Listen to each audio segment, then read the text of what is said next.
Michael Bennett stood at his kitchen window, watching the November rain streak down the glass. At 58, he'd learned that life rarely went according to plan. His small apartment above the hardware store wasn't much, but it was home. Just him and his 12-year-old son, Danny. Michael was a tall man with silver threading through his brown hair, his flannel shirt worn soft from years of washing. Deep lines around his eyes told stories of laughter and loss. His wife, Sarah, had passed 3 years ago, and since then, it had been just the two of them, making do on his warehouse salary. That evening, as Michael walked home from his shift, he noticed a young woman sitting on the bench outside the grocery store. She couldn't have been more than 23 or 24. Her clothes were expensive, he could tell that much, but she was soaked through, her long dark hair plastered to her face. She held a designer bag clutched against her chest, and even from a distance, he could see she was crying. Michael paused. His mother's voice echoed in his mind. "Never walk past someone in need, Michael. You might be the only kindness they see that day." He approached slowly, not wanting to startle her. "Miss, are you all right?" She looked up, her mascara running in black streams down her cheeks. I'm fine. Thank you." But she wasn't fine. Michael could see that clearly. "Listen, I don't mean to intrude, but it's getting cold. There's a diner around the corner. Can I buy you a cup of coffee? Sometimes a warm drink helps."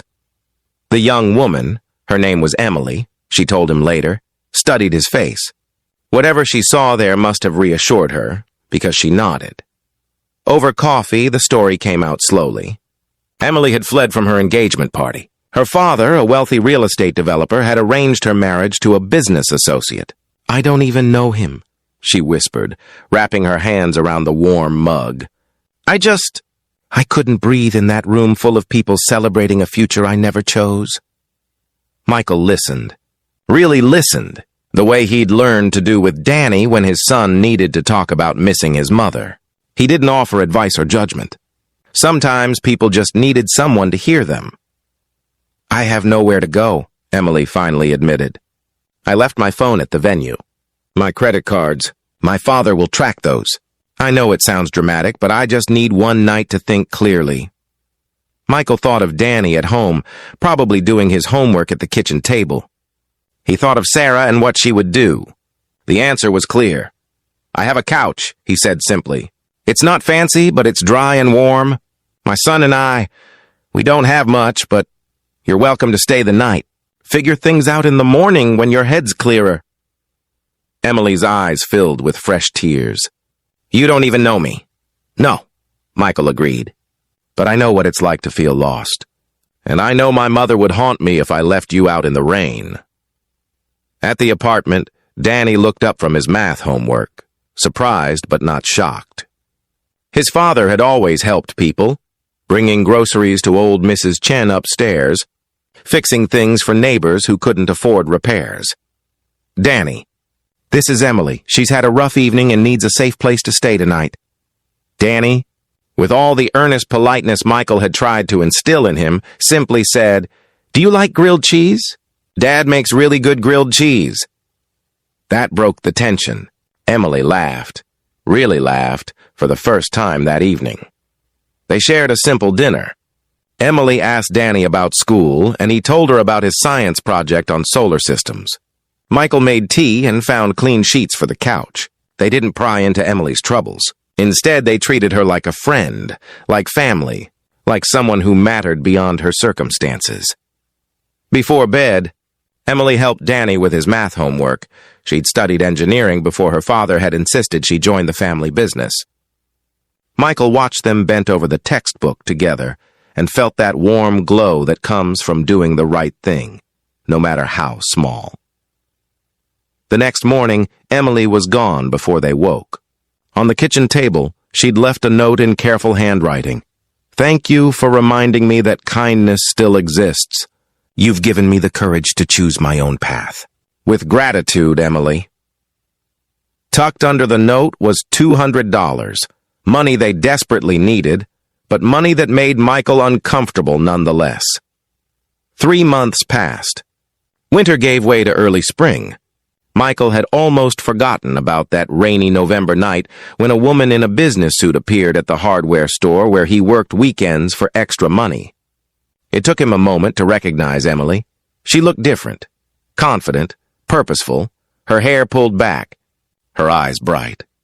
"Michael," she said, and her smile was genuine.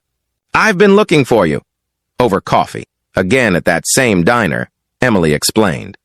She'd reconciled with her father, but on her own terms. She was running her own division of his company now, designing affordable housing. "You showed me that night what really matters," she said. "Not money or status, but human decency.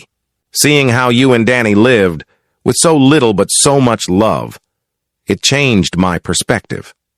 She slid an envelope across the table. Inside was a check that made Michael's hands shake. "I can't accept this," he said. "It's not charity," Emily replied gently. "It's a job offer. I need someone to oversee construction on my housing projects. Someone who understands what it means to stretch every dollar to make a house a home. Someone with integrity." She paused. "The salary comes with benefits, good ones. Danny could go to any college he wants." Michael's eyes filled with tears. He thought of Danny's dreams of becoming a doctor. He thought of Sarah, who would have loved this young woman's fierce determination. "I returned your money, by the way," Emily added softly. "I left it on your table the next day." "Well, I had someone deliver it. With interest." That made Michael laugh through his tears. He took the job. Not because of the money, though. That changed everything for him and Danny.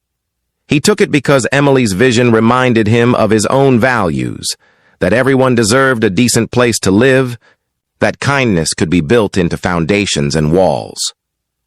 Years later, when people asked Emily about her success, she always told the same story, about a rainy night, a stranger's kindness, and the reminder that the smallest gestures can change someone's entire life.